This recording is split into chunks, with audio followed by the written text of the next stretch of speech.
Alright, everyone. Welcome back to another video. Well, today we're gonna do something that I didn't watch. I didn't react to the first one, and I've already seen the video, so I'm not gonna react to it. But we're gonna react to Oversimplified's The Second Punic War, Part 1. Like many people, I've been waiting for this for like ever. Oversimplified just knows how to get people to wait for him, you know. He makes really good content, things like that. So I'll put it in the description. But if you haven't seen this video, go watch it and then come back here for my reaction to it. Oversimplified puts so much work into these. He really, really deserves these views. He deserves all the credit that he deserves. But now we're gonna get into it. With part 1.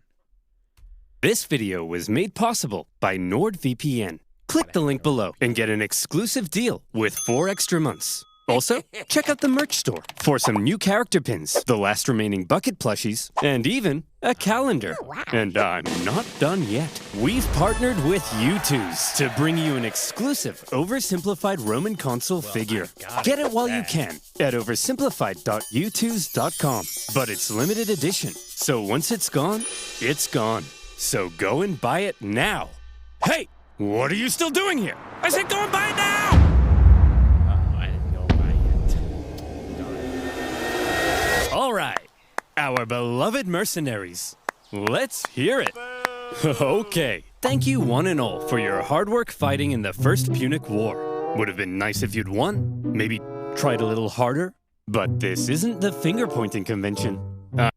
Okay, so yeah, obviously this is supposed to be Carthage. They lost the First Punic War, mostly because of their leaders. Their leaders had a lot of awful decisions. Sorry about that. That's mayhem, freaking out, as you can hear him now.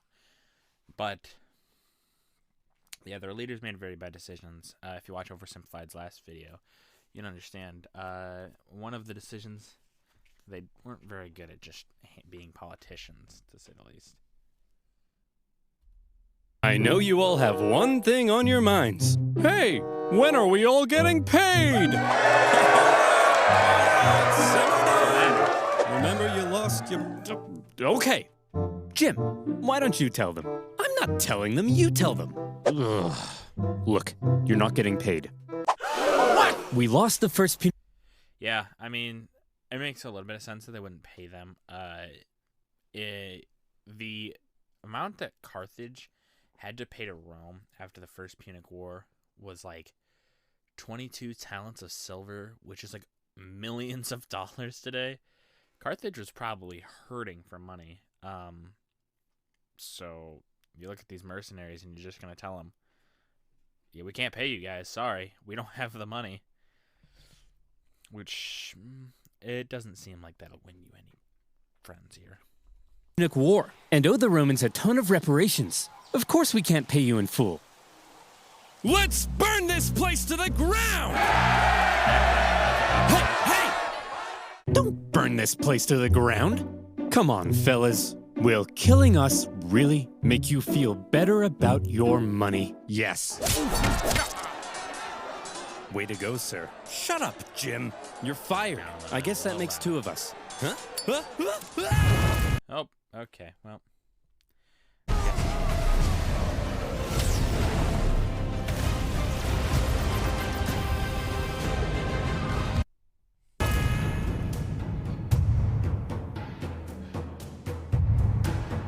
In the aftermath of the First Punic War, Carthage's disgruntled mercenaries, left unpaid for all their hard work, revolted. Yep, like I said, you're not going to win any friends. If you don't pay the mercenaries, they're going to revolt on you. So mercenaries, they're great until you can't pay them anymore. This happened a lot in the ancient past, like here, and also in the medieval times, it also happened. And that's why you'd have big raids.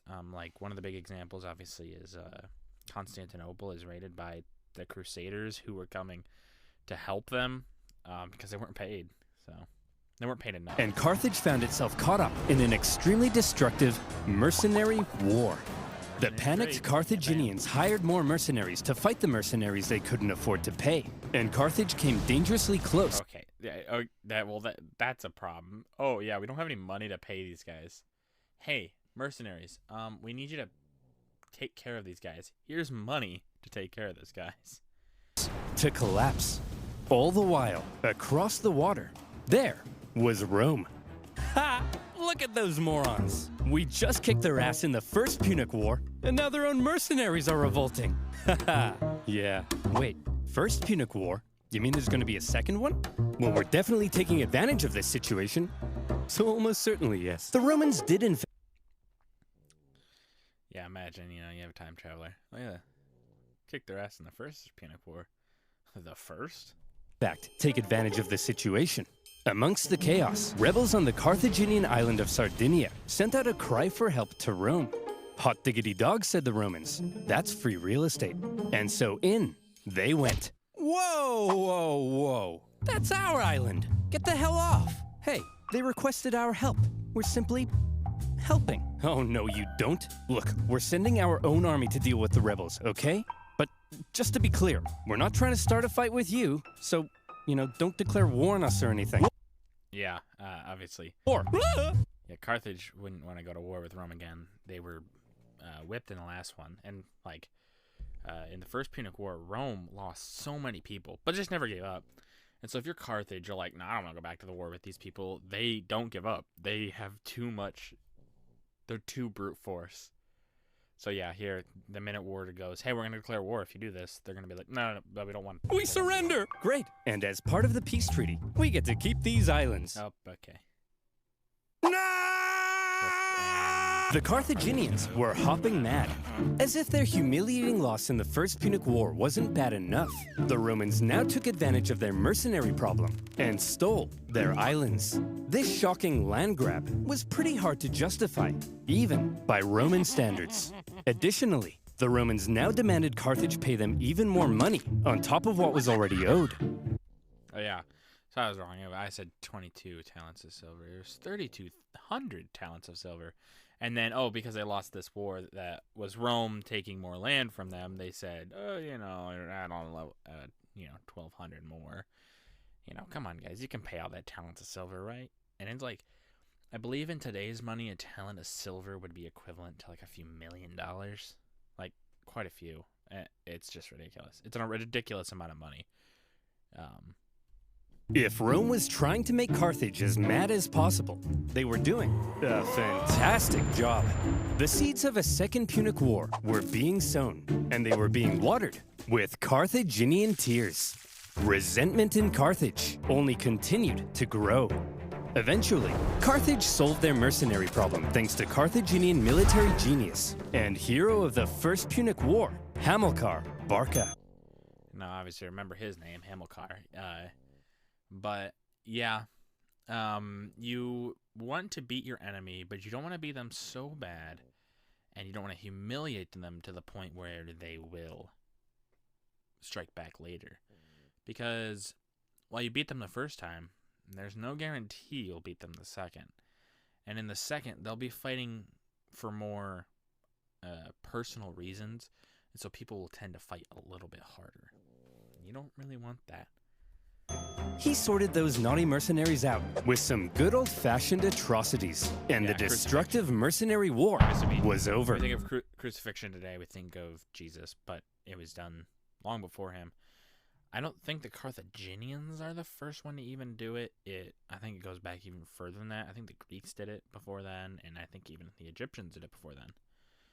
But in their eyes, it's a useful torture mechanism, have someone hanging on a cross. It's really painful, and it kind of shows your enemies, look what will happen to you if you do the same thing that they did to us. Still, all was not well in Carthage. Mere decades ago, they were the top dogs in the Western Mediterranean. Now, after the crushing defeat in the First Punic War and a huge bill to pay the Romans, Carthage was well and truly under Rome's thumb. What on earth were they supposed to do? If they wanted any chance at regaining their former strength, there was one thing they needed now, more than anything, money. But as long as they owed Rome $1 bazillion, there was nothing they could do. Fortunately for them, amongst their ranks, there was one big hunk of a man with one big clump of a brain. Me! Yeah, Hamilcar. Which he will obviously capitalize in this situation because you have a powerful and more than likely popular military general who sees the writing on the wall. Your political leaders are not doing good enough, so step in. Well, if they can't handle the power, maybe I can. That would be a thought of many people. I mean, heck, the Romans have that much later with Julius Caesar. Hamilcar Barca? Yes! Wait, why do you all have the exact same voice? Ah, I have it too! That's right. Hero of the First Punic War, greatest general alive, and the poster above my bed. Hamilcar Barca had an idea.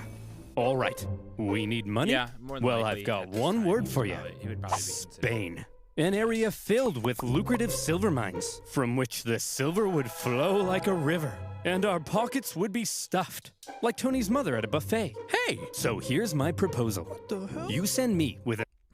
I love the little, side characters that Oversimplified always does. Just like Tony's mom.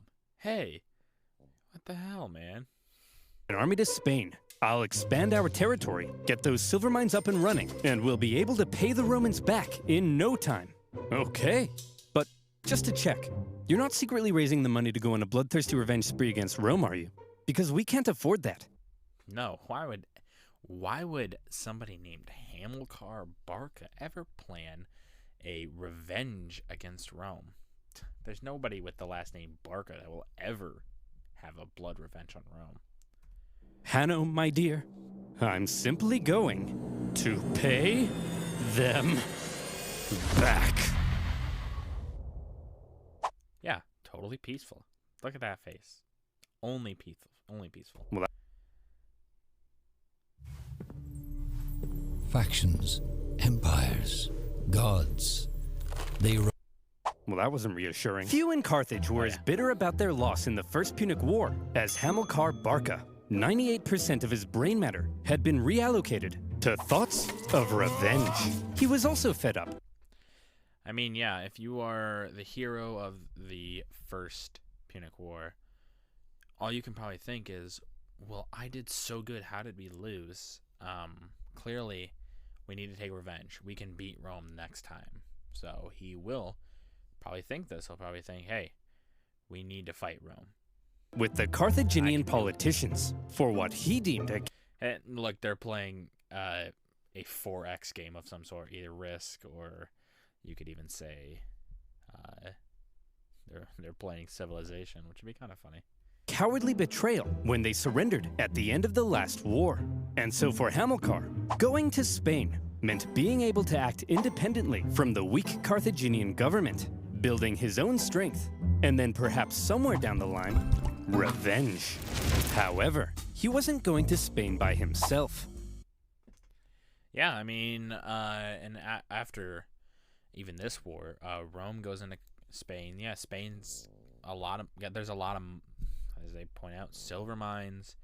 So Spain is a big money place. So go to Spain, get as much money as possible, and then we'll just build a big army and destroy Rome. I'm sure that's his thought. Hannibal? Yes, father? Would you like to come with me to build an empire in Spain? Oh boy, would I! Barbara, mind if I take our 9-year-old son with me? I want to implant an intense hatred of Rome in him and prepare him for a glorious campaign of vengeance. Just try not to traumatize him, dear. No promises. No promises. I mean, yeah, at this time, there would probably be a lot of traumas just being out in the wild. The young boy Hannibal would accompany his father, watching, learning.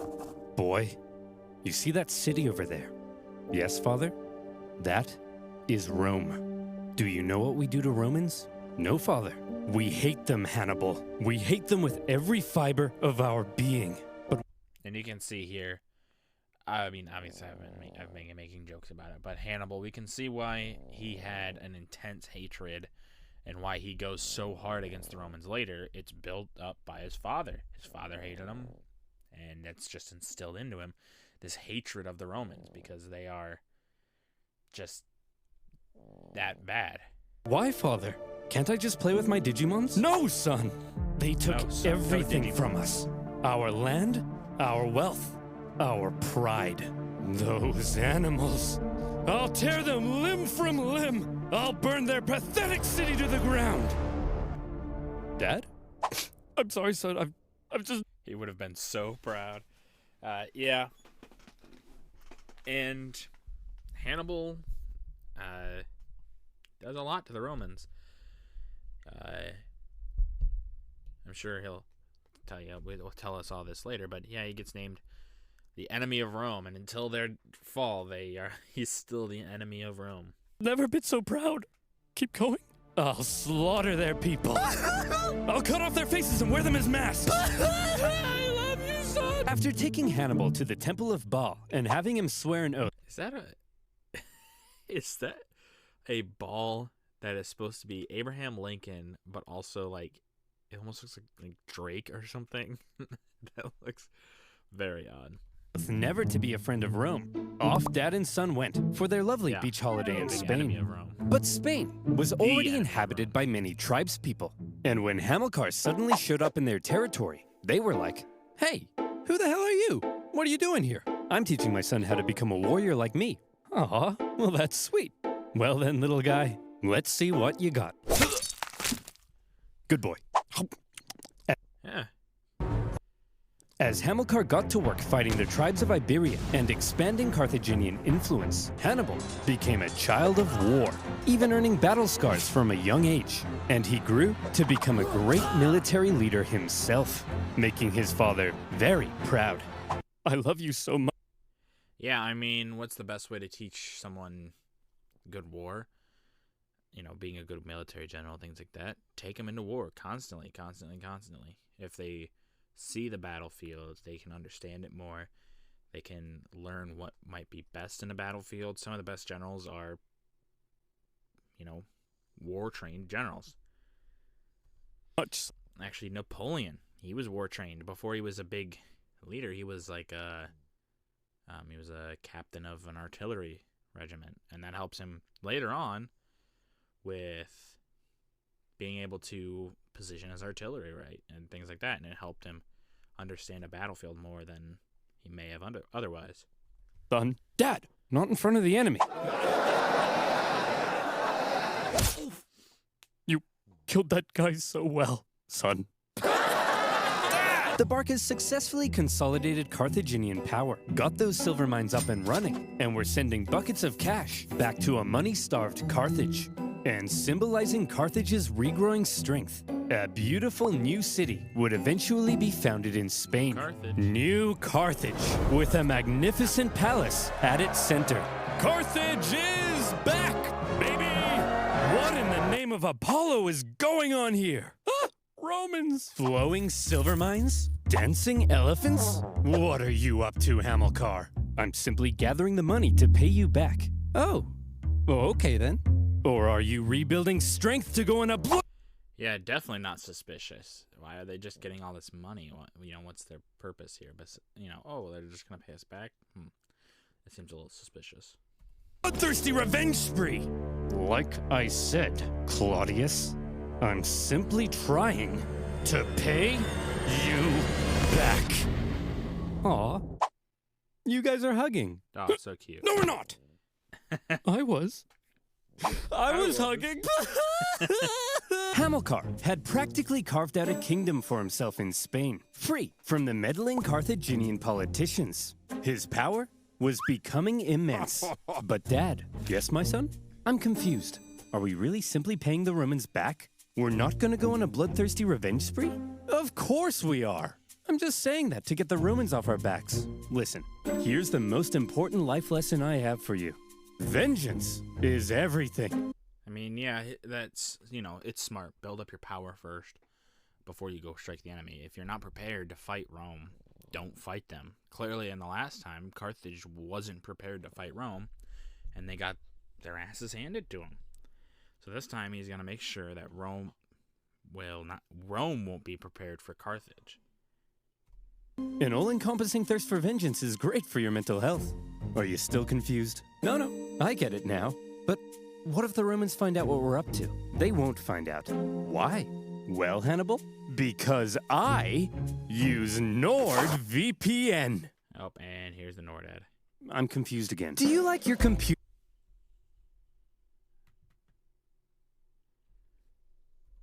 being hacked, all your passwords being stolen, and used to create a fake virtual you who drains your mom's bank account? Me neither. And that's why I use NordVPN. These days, hackers are only getting smarter, while you're only getting dumber. Whether it's convincing phishing attacks, fake Wi-Fi networks, or clicking your aunt's Facebook post that opens the door to a hacker party on your device, you need to protect yourself from online threats with NordVPN. NordVPN allows you to connect to secure servers that encrypt your data and keeps you safe by blocking malicious websites with their threat protection feature. With NordVPN, you can also connect to other territories and take advantage of better deals or content not available in your country. And if you don't like it, it comes with a 30-day money-back guarantee. So go to nordvpn.com/oversimplified to get an exclusive deal with a huge discount and 4 extra months. That's nordvpn.com/oversimplified. And as always, you'll be supporting my channel. So thank you. Now, where were we? Oh yeah. Carthaginian tears, a child of war, and the Carthaginian conquest of Spain. The Carthaginian recovery had been staggeringly quick, and Rome was seriously alarmed. But they were also preoccupied. Yeah, if your enemy is paying you back at a speed you weren't expecting, you would be alarmed, because then you're saying, why are they paying this off so fast? Why not pay it off over a long period of time? This is suspicious. It seems like they're getting a lot of money, but why? With ongoing wars elsewhere, including an expansionist war to the north, where they were enslaving thousands of northern Celts. So for now, to keep Carthage in check, the Romans insisted on a new treaty. See this river? The two sides agreed that everything above it was in Rome's sphere of influence, while beneath it was Carthage. Under no circumstances were the Carthaginians to expand north of that river. But for now, Hamilcar and son... I mean, that's kind of smart of Rome, trying to limit them as much as possible so that they can't get too large and too powerful. Here's all this sphere of influence that's Rome, but, Rome doesn't even barely have all of what is modern-day Italy yet. So, yeah, it was a sphere of influence, but kind of. They were just trying to limit Carthage because there was a real possibility Carthage could actually influence that. We're living it up. Well, son, here's to many more years of successful campaigning in Spain. Now, if you'll excuse me, I just have to go fight those guys. See you later, son. I love you. Oh, and there goes Hamilcar. What the? Oh, crap. I drowned? Oh, well. Always remember, son. You are vengeance. And we have Mufasa Hamilcar, but yeah, with everything his father taught him, this is just gonna build in Hannibal, obviously. Also, delete my browsing history. Hamilcar Barca was tragically ambushed at a river and drowned. His son-in-law, and possibly also his lover, no further questions, took charge for a while, but he... Wait. What? Did they say his son-in-law and possible lover? No more questions. So was Hamilcar potentially bisexual? Was he gay? I don't know. Interesting. Oversimplified. You could have at least went into a little bit of depth with that. Come on, man. I know you're oversimplified, but still. Too was later assassinated, leaving finally a 26-year-old Hannibal in charge of the Carthaginian armies in Spain. Sources say the men readily accepted him as their leader. He chose to suffer the same hardships as his men. He lived in the same... Yeah, and if he was trained with his father since he was 9, he would have been with these men all the time. So he would have been used to this. He would have been like, yeah, I am one of the men. So just because I'm their leader now, doesn't mean I'm just going to shirk those duties. So a lot of times, men in the field, if a leader gets down and does the same things they do, they find that super inspiring. Because, well, if he can do it, well, so can we. We can do it, and we'll show him that, hey, we'll do this with you. Conditions, was often the first into battle and the last one out. And it also helped that he looked a lot like his dad. He had the total respect of his men. If he said jump, they said how high. If he said tuck me in, they said how tight. If he said talk to a girl without peeing your pants, they said that's impossible. Nobody can do that. An army that would follow him anywhere would be crucial for exacting his vengeance against Rome. Yeah, having an army that completely believes in you is paramount, because if they don't believe in you, well, at the first sign of failure, they're just going to run away. But if you have a force that's heavily loyal to you, even if you seem like you're faltering, they'll still get behind you because they know you're a good leader and that you have their backs.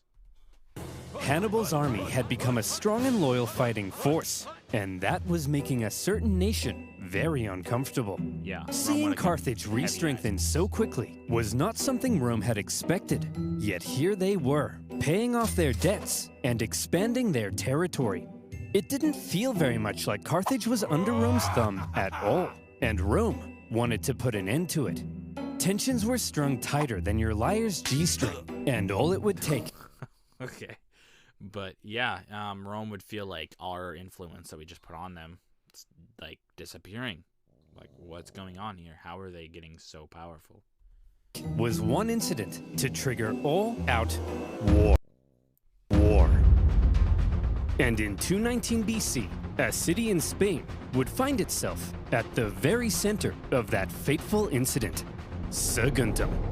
Remember that treaty declaring everything south of this river to be Carthage's sphere of influence? Well, Saguntum should therefore obviously be Carthaginian, right? Wrong! Saguntum had actually scored itself an informal alliance with Rome.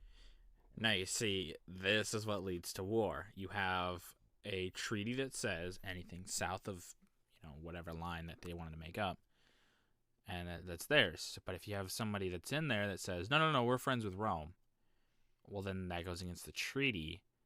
But it's also Rome saying, no, we're just protecting our friend if a war breaks out.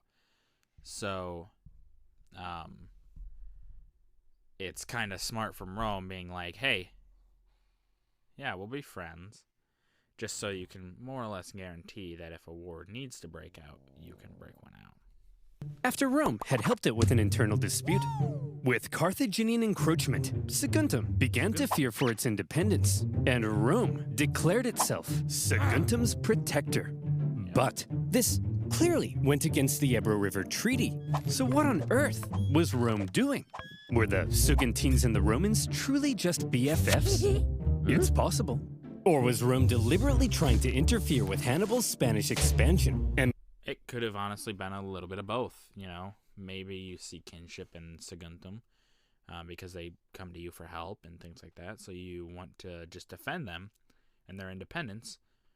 But it could also be that you want to slow down Carthage's Spanish influence. So it's not necessarily one or the other, but it could be a bit of both. Maintain a staging post for a future war with Carthage? More likely. And Hannibal certainly viewed this Rome-Saguntum alliance as an outrage. Yet another example of Roman arrogance. At first, he left Saguntum alone. But having learnt from his father to hate all things Roman, and having inherited his father's dream of bringing Rome to its knees more and more, Hannibal may have begun to see Saguntum as an opportunity. Could this controversial alliance be just what devilish little Hannibal needed to kickstart a second war with Rome? Calm down there, Mr. Grinch. But yeah, if you're somebody that hates Rome, you're gonna jump on this opportunity to, sucker punch them, basically. and restore Carthaginian dominance. It's even possible that Rome were also using Saguntum to goad Hannibal into a fight, so they could go and kick him out of Spain. And as the two giants began gearing up for round 2, the poor people of Saguntum had no idea that they were about to be crushed in the collision. Hey, your alliance with Saguntum is an insult, and we won't stand for it. They're our friends, Hannibal, and if you lay a finger on them, it'll be an act of war. Yeah, Hannibal, back the hell off. War, eh? I was thinking I might just besiege their city and massacre their people. I hope you do, Hannibal. Find out what happens. Yeah, we hope you do, Hannibal. Wait, what? Maybe I... Yeah, wait, what? Yeah, the poor people of Saguntum, they're being used as pawns at this point, Rome may have seen them as a friend, it's always possible, but it's also very much likely they're just being used as a pawn. And they're being used as a pawn from both sides. Both sides are just using them to more or less fight one another. Will, go ahead. Kill them all. Okay then. Fine. Okay, guess I'll do just that. Consul, we look forward to it. Consul, you're gonna protect us though, right, Consul? Consul! No, he's just leaving. Oh no! To top it all off, when the Saguntine people made the genius decision of raiding into Carthaginian territory, enough was enough. In an action. Okay, well that's just on them, You have an enemy that's more than likely going to try to attack you because you're friends with Rome. So what do? You attack them first. Get the upper hand, right? But then they're just going to turn around and go, well, no, see, they attacked us. We have full rights to attack them. That was guaranteed to provoke the Romans into war. Hannibal besieged the city. The siege of Saguntum lasted 8 cruel months before Hannibal broke through the city defenses and turned Saguntum into a killing field. It was a massacre. What the hell? Tell me I didn't just catch you massacring our friends, the Saguntines. Well, Consul, if you like the Saguntines so much, perhaps you should sug on these nuts. Hearing word of the attack on Saguntum, Rome was understandably in an uproar, and all eyes were now fixated. One thing, and this happens even later on too, when Rome claims somebody as a friend, anything that happens to that friend, they will be personally upset with, because, well, we claim them as a friend. How dare you attack our friend? Rome took things like that very personally. On what would happen next, as Rome sent a delegation to Carthage, led by one of the most highly esteemed Roman senators, Fabius Maximus. He demanded an answer for Hannibal's sins. All right, listen up, scum. You've got a rogue general in Spain attacking a Roman ally. What are we supposed to do about it? Well, there shouldn't have even been a Roman ally in Spain. You're the aggressor here. Hand Hannibal over to us as a criminal so we can punish him severely. No, yes, no, yes. No. Look, I hold in the folds of my toga both peace and war. Which one should I let drop? Whichever one you... Yeah, I mean, that's I don't know, it's interesting. He's basically, like he's saying, which fold do I let drop first, Whichever you prefer, fine. Then the fold will drop and it will be war or it will be peace. Letting him know, saying, we're not afraid to do either one here. It's just a fabric of a toga. You want, then I choose. Now he did that. The Second Punic War had begun. Pack it up, boys. We've got 'em. We already destroyed these clowns once. Yeah, but this is a much different Carthage at this point, and a much different general, which Rome will soon find out about. And we were the underdogs. Now, we're the overdogs? Hot dogs. Exactly. Hot dog. This is gonna be easy. Here's the plan. Consul Longus, you take your army and sail straight for Carthage. Burn that city to the ground. And Consul Scipio, you just head on over to Iberia and make sure this Hannibal guy doesn't do anything crazy. I mean, what's he gonna do? Cross the Alps? We're going to what? Cross the Alps. We're going to what?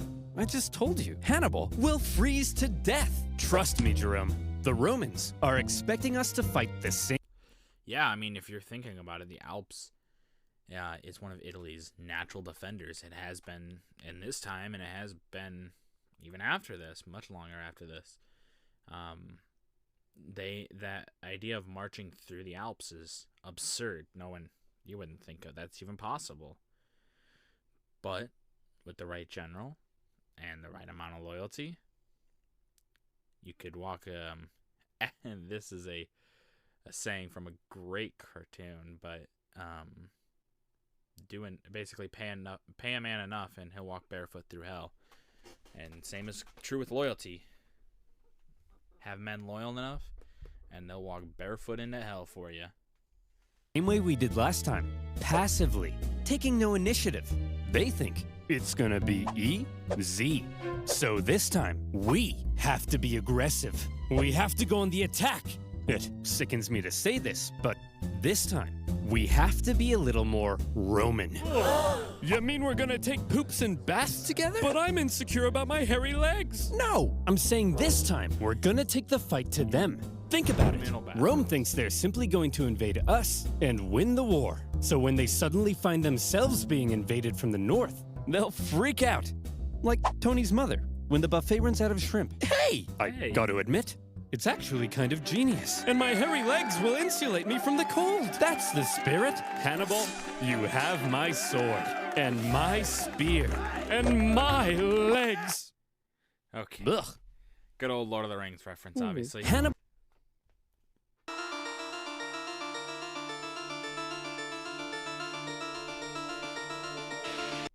Hannibal's plan, a daring alpine trek to surprise the Romans, was a bold but risky strategy. If it paid off, he could catch the Romans with their pants down, but he could also end up losing a ton of men and supplies in the hostile mountain conditions. Yeah, this is probably one of the most risky situations that someone could do, because you have the Alps, which are cold, and think about it. These are men from North Africa. They're used to the more warmer temperatures, and even they have war elephants. Like, elephants aren't made for the cold necessarily, but we remember the name Hannibal Barca, and most people don't remember the last name. They just remember the name Hannibal, but we remember Hannibal, and his military tactics are still reviewed today because he is the general that will do the impossible.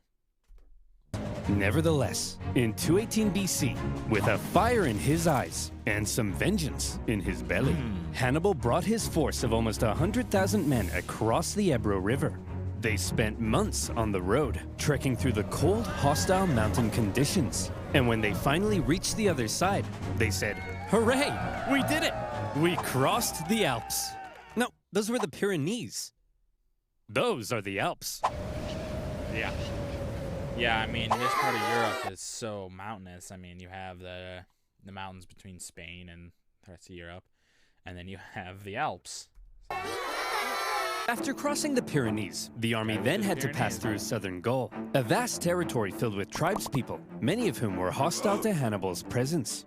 His journey to the Alps was an ordeal in itself, as he was forced to fight his way through and incurred pretty hefty losses before even reaching the mountains. His plan was almost stopped in its tracks entirely, as the Roman consul Scipio, on his way to Iberia, discovered Hannibal was right on his doorstep.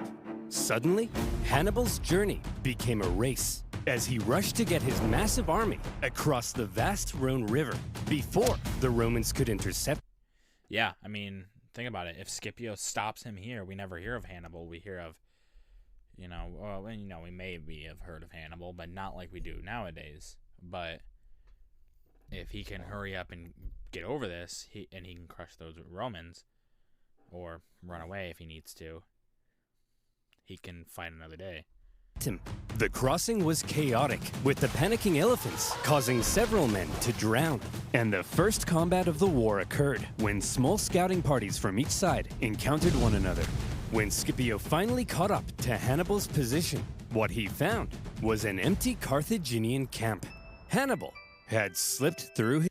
Yeah, so here we see Hannibal gets away. Scipio didn't catch him. Hannibal's able to get away, which is probably smart. If you can get away from him, you don't necessarily need to fight Scipio here. You were trying to get through the Alps, so it doesn't matter. And Scipio's just going to be playing a catch-up game if you can get away. His fingers. The Roman consul Scipio felt the weight of the situation. Quite unbelievably, Hannibal was going to cross the Alps into Italy, and the Romans had no idea where he would emerge. For the first... No, the Alps are huge. You have no idea where he's going to come out of, and wherever he does, you have to be prepared. But how are you supposed to be prepared for...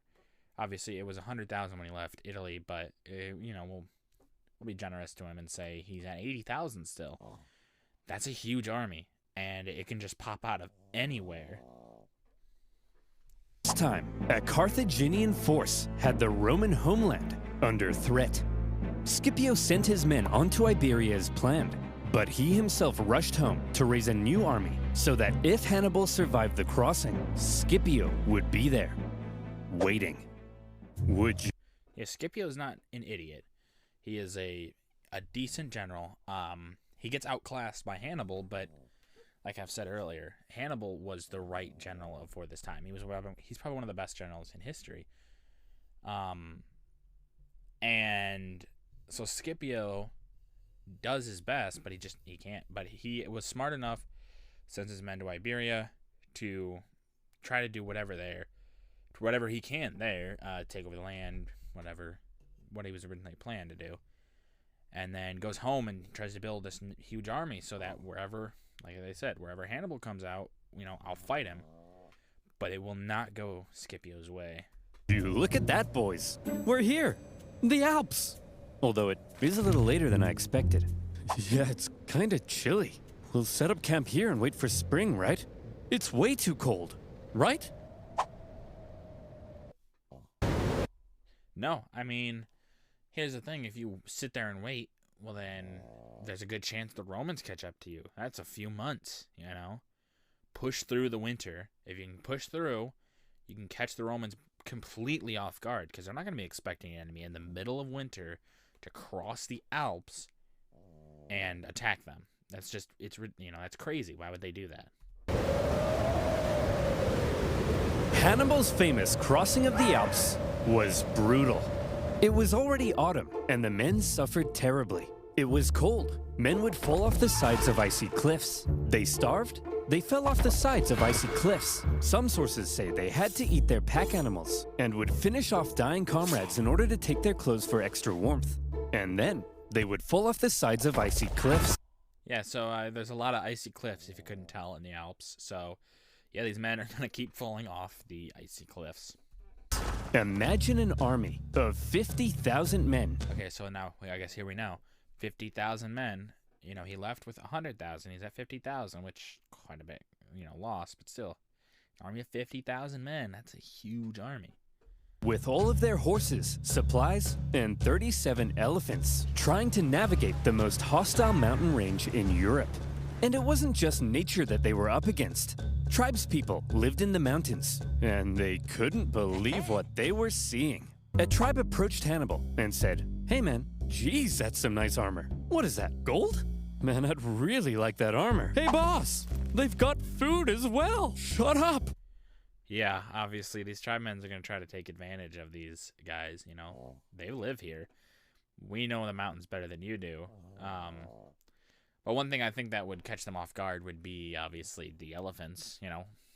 There aren't any elephants in southern Europe, or really Europe at all.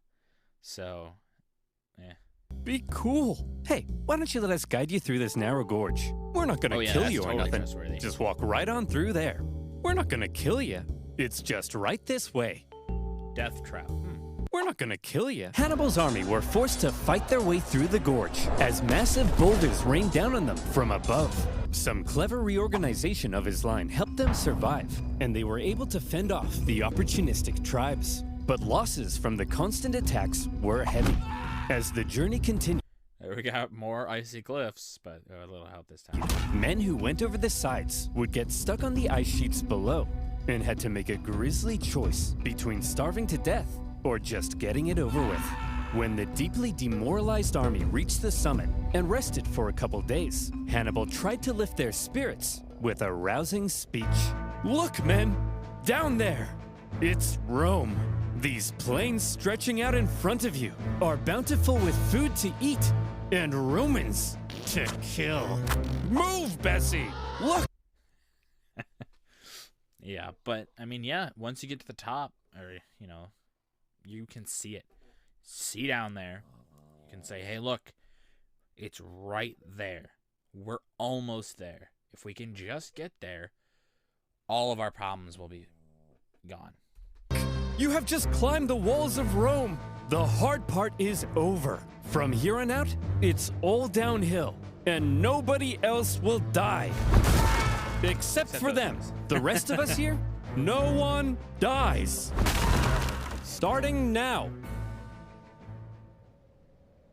Okay, let's go. Oh, for goodness sake! As it turned out, the descent was as deadly as the way up, with the cold really... Yeah, I mean, if the way up was deadly, the way down would be just as deadly. starting to set in. The path became even more narrow, and at one point, the men spent 3 days in the freezing cold, repairing a collapsed road. When they finally reached the bottom, Hannibal said, "Look, guys, we did it!" Yeah, his army is probably demoralized and just defeated. You know, they just went through some of the hardest terrain in Europe, and they're like, man, we can only do so much. Well, I thought it went really well. When Hannibal left Spain, he had about 100,000 men. 100,000. By the time he reached the Italian plains, his numbers had dwindled to about 26. That's a much smaller number. It's still a large army, but yikes, 26,000 out of 100,000. That's a lot of men to lose. Yikes. That's not a number. I mean, that's a lot, but you know, looking at this number, you thinking he's not doing so good. I'm not thinking his chances are too highly of him being Rome here. But... He was now caught in enemy territory, without a supply line or source of reinforcements. And any elephants who had survived to this point were almost certainly traumatized. So what on earth was Hannibal up to? I mean, yeah, the elephants just had to go through like the hardest part of their entire existence, and the coldest temperatures they've ever been through. And they're not mammoths. They're not made for that cold weather. This supposed military genius had just led a starving and weakened army right into enemy territory. Any modern general who lost half their men to mountains would be immediately fired. It wasn't just half. I mean, yeah, he got to the mountains about like 50,000, and he lost about half, but still, he had 100,000. He's down to 26,000 men. That's almost, 3/4 of his entire army is just gone. Yeah, they would be fired immediately. And possibly even depanced on live TV. Here's the thing. While Hannibal may not have planned on losing quite so many men, he had almost certainly expected considerable losses. I mean, yeah, if you're thinking, oh, I'm going to go through the Alps, you're probably thinking, we're going to lose a lot of freaking people. But if we can just get through with a big enough army, it won't matter. And he always had a plan for how to replace them. Need men? Northern Italy was full of men. Big, burly Celtic men. All the men Hannibal would ever need to beat off Rome. These Celts... I mean, yeah, think about it. Like they've said earlier, these men, and he's about to get into it, but these men were enslaved by the Romans. Well, they'll join you then. They may not necessarily have to like you. They don't have to like you. They just have to hate your enemy. The enemy of my enemy is my friend. So, yeah, they'll fight for you. were filled with resentment, having only recently been conquered by Rome. Hannibal hoped to be seen as a liberator, convince the Celts to cut ties with Rome, and instead join him in crushing Rome. That way, he could gain a source of reinforcements and supplies right in Rome's backyard. But sir, in order to win the loyalty of the Celts, we would need to make a seriously favorable impression on them. How do we get them to like us?